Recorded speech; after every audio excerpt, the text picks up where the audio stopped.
அவர் ஷூட்டிங்ல அவர் வந்து இந்த அம்மா பாலியல் பலாத்காரம் பண்ணியிருக்காரு. நைட்டு ரூம் கதவை தட்டியிருக்காரு. இது எல்லாரும் பார்த்துட்டு தான் இருந்தாங்க. அப்புறம் ஒரு ஆட்டோக்காரர் உதவியில நேராக போய் போலீஸ் ஸ்டேஷன்ல கம்ப்ளைண்ட் கொடுத்தாங்க. நடிகைகள் சொல்ற காரணமே இது வெளியே சொன்னாச்சுன்னா வெக்க கேடு அப்படின்னு சொல்லிட்டு நம்மளை சினிமால இருந்து ஒதுக்கிடுவாங்க. நம்ம சினிமால இருந்து வெளியே போனா மட்டும் இதை பத்தி நம்ம பேசலாம். வழிய சினிமால இருந்துகிட்டு இதை பத்தி பேசணும்னா முழுத்தும் நம்மளை வந்து ஒதுக்கிடுவான். நடிகர் விஷால் மேல கூட ஸ்ரீரெட்டி வந்து ஓப்பனாதான் சமூக ஊடகத்துலதான் அவங்க வந்து ஒரு குற்றம் சாட்டுறாங்க. அதுக்கு ஏதாவது பதில் சொன்னாரா? பதில் சொன்னாரே, எனக்கு தெரியாது, அவங்க யாருன்னே தெரியாதுன்னு சொல்லிட்டாரு. எவ்வளவு பெரிய முட்டாள்தனம்! யார் முட்டாள்தனம்னு சொல்றீங்க? விஷாலு தான்.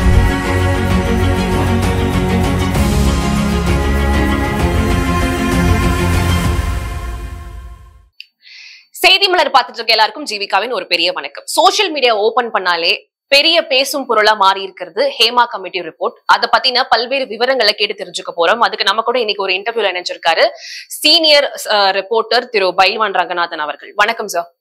என்னை வாழ வைத்துக் கொண்டிருக்கும் யூடியூப் சேனல் நேயர்களுக்கு நன்றியும் வணக்கம். ஹேமா கமிட்டி அப்படின்ற ஒரு விஷயம் வந்து இன்னைக்கு மிகப்பெரிய ஒரு பூகம்பமா தான் வெடிச்சிருக்குன்னு சொல்லணும். ஏன்னா எங்க திரும்பினாலும் அதை பத்தி தான் பேசுறாங்க. சோ இப்போ இந்த ஒரு விஷயம் மலையாளம் பிலிம் இண்டஸ்ட்ரியில வெடிச்சிருக்கு அப்படின்னா அங்க இருக்கிற நடிகர் சங்கம் அதுக்கு ஏதாவது ஒரு பதில் கொடுத்திருக்கணும் இல்லையா? சோ அம்மா அப்படின்னு சொல்லக்கூடிய அந்த ஒரு குழுவினர்கள் வந்து ஏதாவது ஒரு பதில் கொடுத்திருக்கணும். ஆனா அங்க இருக்கிறவங்க எல்லாரும் ஒட்டுமொத்தமா ரிசைன் பண்ணிட்டு போறது அப்படின்றது எந்த விதத்துல நியாயம் நினைக்கிறீங்க? இல்ல, அதாவது இதுல வந்து ரிஸ்க் எடுத்துக்க வேண்டாம், இந்த விஷயத்துல ரிஸ்க் எடுத்துக்க வேண்டாம் அப்படின்னு நினைச்சு சொல்லியிருக்கலாம். அப்போ அது மட்டும் இல்லை, அவர் நான் ஓடி ஒழியவும் இல்லை. யாரு கமிட்டி தலைவர், அதாவது அம்மா கமிட்டி அம்மா அசோசியேஷன் தலைவர் மோகன்லால் என்ன சொல்றாருன்னா, நான் ஓடிலாம் ஒழியில இங்கே தான் இருக்கேன். நானே ஏற்கனவே உடம்பு சரியில்லாமல் ஹாஸ்பிட்டல் அட்மிட் ஆயிருக்கேன். அது மட்டும் இல்லை, என் மனைவியும் சீரியஸாக இருக்காங்க, தீவிர சிகிச்சை தேவைப்படுது. அதனால நான் அந்த முடிவு எடுத்தேன். அது பேசுறதுக்கான மனநிலையில் நான் இல்லை. என்ன தொடர்ந்து மற்றவங்களும் அதை ரிசைன் பண்ணிட்டாங்க அப்படின்னு ஒரு காரணம் சொல்றாரு. அது ஒரு கேர்லெஸ்ஸான ஒரு ரெஸ்பான்சிபிள் இல்லாத ஒரு பதிலா இல்லையா உங்களை பொறுத்த வரைக்கும்? இல்ல, இப்போ இந்த மீட்டு மாதிரி தான் இதுவும். எப்பவுமே வந்து இப்போ ஒரு கார்ல கடத்திட்டு போனாங்க பாவனவன், அவர் வந்து விட்னஸ் இருந்தது, அவருக்கு கேஸ் கொடுத்தாரு, கேஸ் நடந்துகிட்டு இருக்கு. இப்படிப்பட்ட சூழல்ல மீட்டு வந்து 2-3 பேர் சொன்னாங்க இல்லையா? இந்த மீட்டுல ஏதாவது வழக்கு போட்டாங்களா? அந்த வழக்குல யாராவது தண்டிக்கப்பட்டாங்களா? இல்ல. ஒரு சின்ன உதாரணம் சொல்றேன், ஏற்கனவே இதுக்கு ஆதாரம் இருக்கு. அதாவது விசித்ரா என்ன நடிகிற பிக் பாஸ்ல கலந்துக்கிட்டாங்க. அவங்க வந்து ஆந்திராவில் ஒரு பெரிய ஜூனியர் என்டிஆர், அது குட்டி கழிச்சு பார்த்தா அவர் தான் தெரியுது. அவர் ஷூட்டிங்ல அவர் வந்து இந்த அம்மா பாலியல் பலாத்காரம் பண்ணியிருக்காரு. நைட்டு ரூம் கதவை தட்டியிருக்காரு. இது எல்லாரும் பார்த்துட்டு தான் இருந்தாங்க. அப்புறம் ஒரு ஆட்டோக்காரர் உதவியில நேராக போய் போலீஸ் ஸ்டேஷன்ல போய் கம்ப்ளைண்ட் கொடுத்தாங்க. கம்ப்ளைண்ட் பண்ணி போலீஸ் ஸ்டேஷன்ல கேஸை எடுத்துக்க மாட்டேன்னாங்க. அப்புறம் இந்த அம்மா போட்ட சத்தத்தில் அவங்க வந்து பார்த்தாங்க. ஆனால் அதில் முக்கியமான விஷயம் என்னன்னா, இப்போ நான் ஒரு கேஸ் போடுறேன்னு வச்சுங்க, எனக்கு சாட்சியம் வேணும். கோர்ட்டுக்கு வந்து மனசாட்சியெல்லாம் கிடையாது. சாட்சி இருந்தால் சாட்சியின் அடிப்படையில் வழங்கப்படுவதுதான் நீதிமன்றத்தில் தீர்ப்பு. அப்படிப்பட்ட சூழ்நிலையில் அங்கே யாருமே சாட்சி சொல்ல வரல. அது மட்டும் இல்லை, அவரை பேக்கப் பண்ணுறதெல்லாம் இருந்தாங்க. நீங்கள் போயிருங்க, வேணா நடிக்கலன்னா நீங்கள் போயிருங்க அப்படின்னு சொன்னாங்களே தவிர ஒருவர் கூட வந்து அதுக்கு ஆதரவு கொடுக்கல. அதே மாதிரி அதுக்கு முந்தின சமயத்தில் ஒரு ஸ்டண்ட் மாஸ்டரே வந்து அந்த மாதிரி பண்ணியிருக்கும் போது எல்லாரும் பார்த்து தான் இருந்தாங்க. ஆனால் அவருக்கு அந்த நடிகைக்கு ஆதரவாக யாருமே சாட்சி சொல்லலை. அதுக்கு என்ன காரணம்னா, ஒரு ப்ரொடக்ஷன் கம்பெனினா எல்லாருமே கூட்டாக தான் இருப்பாங்க. அதில் வந்து யாரும் எதிர்த்து பேசுறதுக்கான வாய்ப்பு இல்லாமல் போயிடும், தனக்கு வாய்ப்பு இல்லாமல் போயிடும் நினச்சிருவாங்க. உதாரணமாக பல நடிகைகள் சொல்ற காரணமே இது வெளியே சொன்னாச்சுன்னா வெக்க கேடு அப்படின்னு சொல்லிட்டு நம்மளை சினிமாலேருந்து ஒதுக்கிடுவாங்க. நம்ம சினிமாலேருந்து வெளியே போனால் மட்டும் இதை பற்றி நம்ம பேசலாம். வழிய சினிமாவில் இருந்துக்கிட்டு இதை பற்றி பேசணும்னா முழுத்தும் நம்மளை வந்து ஒதுக்கிடுவான் அப்படின்னு தான் சொல்றாங்க. அதுக்கு உதாரணங்கள் இப்போ பின்னணி பாடகி சின்மயி சொன்னாங்க. அவங்க வந்து இப்போ பாட்டு பாடல, டப்பிங் யூனியன்ல இல்லை, டப்பிங் பேசலை, தொழில் இல்லாமல் சினிமா செஞ்ச நல்ல தொழில் பண்ணிட்டு இருந்த சின்மயி இப்போ தொழில் இல்லாமல் வீட்டில் இருக்காங்க. அதேமாதிரி ஸ்ரீரெட்டி கச்சாமிச்சான்னு பேசுனாங்க. சில உண்மைகளும் இருக்கு, மோசமாக பேசுனாங்க. ஆனால் இன்னைக்கு ஸ்ரீரெட்டி தமிழ்நாட்டில் நடிகர் சங்க காடை பிடிக்கிட்டாங்க. அது மட்டும் இல்லை, தமிழ், தெலுங்கு, மலையாளம் எந்த தயாரிப்பாளரோ இயக்குனரோ சிறுட்டிக்கு வாய்ப்பு கொடுத்தது இல்லை. காரணம் என்ன, இந்த மாதிரி அவங்க எல்லாரையும் பற்றி பேசுனாங்க, அரை நிர்வாணமாக வந்து போராட்டம் பண்ணாங்கிற ஒரே காரணத்துல தான். அதுக்காகத்தான் நிறைய பேர் கண்டு காணாம போயிட்டு இருக்காங்க. இப்போ இந்த பிரச்சனையில கூட ஒரே ஒரு விஷயம், அந்த மேற்கு வங்காள நடிகை ஒன்று கம்ப்ளைண்ட் பண்ணிச்சுல்ல, ரேவதி என்ன வரும் அந்த பேர், அந்த மாதிரி இப்போ நம்ம அங்கேயே வரமாட்டேன்ட்டாங்க.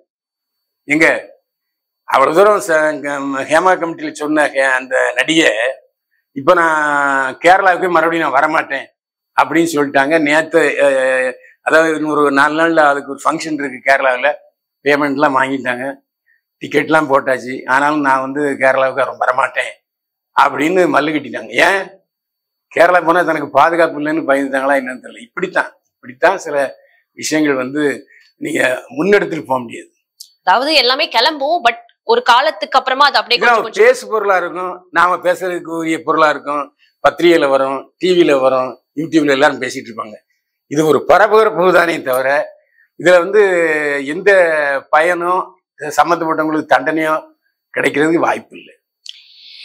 இப்போ நீங்க சொல்றதெல்லாம் வந்து நடிகைகள் எல்லாமே சொல்லுவாங்க, சொல்றதுக்கு பயந்துட்டு இருந்தாங்க. ஏன்னா சினி உலகத்துல வந்து நம்மளுக்கு ஒரு இடம் இருக்காது, நம்மள தப்பா பாப்பாங்க, வெக்கக்கேடு அப்படின்றதெல்லாம் ஒரு ஜென்ரேஷன் முடிஞ்சிருச்சோ அப்படின்றதுதான் பல பேருடைய பேச்சா இருக்கு. ஏன்னா இப்போ இந்த ஜென்ரேஷன்ல முன் வர பல நடிகைகள் வந்து ஓப்பனா இருக்காங்க, ஓப்பனா பேசுறாங்க, இதான் நடக்குதுன்னு சொல்லிட்டு ரொம்ப தைரியமா இருக்காங்க. ரொம்ப டாப்ல இருக்கக்கூடிய நடிகைகள், நான் ஃபார் எக்ஸாம்பிள் சமந்தா அவர்களை கூட சொல்றேன்.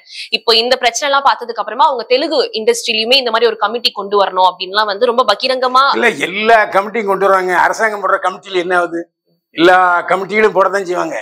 அந்த கமிட்டிகளுக்கு என்ன பிரயோஜனம், என்ன பயன்? கேஸ் போட முடியுமா? கமிட்டி ரிப்போர்ட் கொடுங்க, அவ்வளவுதான். இப்போ நடிகர் சங்கத்தில் ஒரு கமிட்டி போட்டாங்கன்னா அது விசாரிச்சு பல் சொல்லுவாங்க. இப்போ லேட்டஸ்ட் தகவல் என்ன தெரியுமா, நடிகர் சங்க இதை பத்தி தவறா பேசியிருக்கு லட்சுமி ராமகிருஷ்ணன். அது நோட்டீஸ் அனுப்பிட்டாங்க நடிகர் சங்கத்துல இருந்து.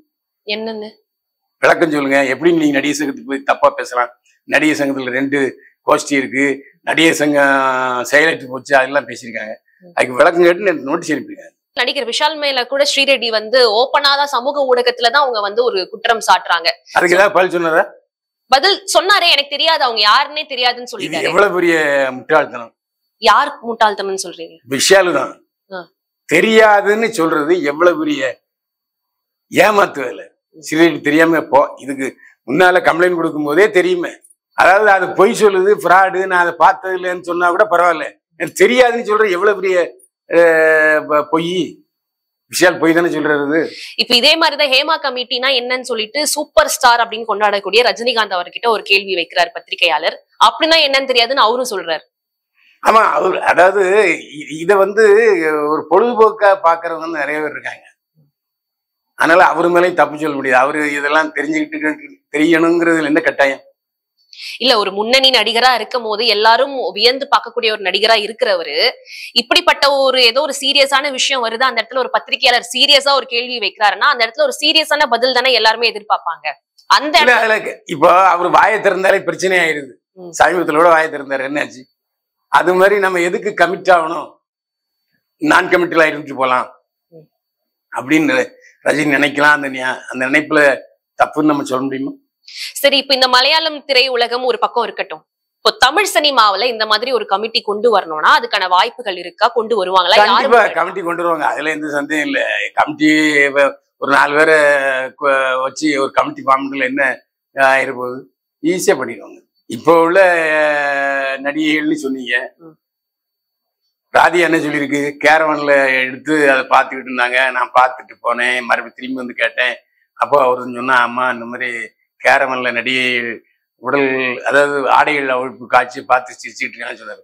அப்பவே ஏன் கம்ப்ளைண்ட் பண்ணல இந்த ராதியா? பெரிய நடிகை தானே. 2வது, இந்த கேரவன்ங்கிற சமாச்சாரமே இப்போ ஒரு 10 வருஷத்துக்குள்ள வந்ததுதான். அவங்க சொல்றது 10 வருஷத்துக்கு முன்னால. அப்போ எப்படி? 2வது, கேரவன் என்பது எதுக்காக கொடுக்கப்படுது? அதான் அந்த ஒரு கிராமத்திலேயோ ஒரு தங்குமிடம் இல்லாத இடத்துலயோ அதுக்காகத்தான் அந்த கழிப்பறை, குளிக்கிறதுக்கான வசதிகள் ஏற்படுத்தி கொடுத்துருக்காங்க. ஓய்வு எடுக்கிறதுக்கு அந்த கேரவன். அந்த கேரவன்ல எப்படி சிசிடிவி பொருத்துவாங்க? நான் 4-5 கேரவன் ஓனர்ஸ்ட கேட்டேன். அதெல்லாம் தப்புன்னு. எப்படின்னு அது எங்க மனசாட்சி ஒத்துக்குமா? நான் சார் அப்படிலாம் அவ்வளவு சாதாரணமா எல்லாரையுமே நம்பிட முடியாது இல்லையா? ஏன்னா நிறைய ஹோட்டல் ரூம்ஸ்லயே வந்து கேமரா. ஹோட்டல் ரூம்ஸ் வேற, கேரவன் வேற. இந்த கேரவன்ல அப்படி யாராவது சிசிடிவி திடீர்னு போய் யாரும் பொருத்த முடியாது. ஏன்னா டிரைவர் அங்கேயே இருப்பாரு. யாரு? கேரவன் விட்டு அவர் எங்கேயும் போக மாட்டாரு. கேரவன்ல ஒரு உதவியாளர் இருப்பாங்க, ஒரு டிரைவர் இருப்பாரு. அப்போ சிசிடிவி பொறுத்தாங்கன்னா அவங்க வித்தவுட் நாலேஜ் அவங்க பண்ண முடியாது. ஏற்கனவே அந்த கேரவன்ல சிசிடிவியும் கண்டிப்பா வச்சிருக்க மாட்டாங்க. அது எப்படி நீங்க அவ்வளவு அடிச்சு சொல்றீங்க? ஏன்னா நான் அந்த தொழில இருக்கிறேன். எல்லாமே அங்க நடக்குது இல்லையா சார்? அப்படி இருக்கும் போது நீங்க இது மட்டும் இருக்காது. எங்க கேரவன்ல எந்த, அதாவது இப்பெல்லாம் வந்து செல்போன்லயே பாத்துக்கலாம் சிசிடிவி எதுல இருக்குன்னு தெரியுமில்ல. ஆமா ஆமா. அப்புறம் எப்படி அவங்க வைப்பாங்க?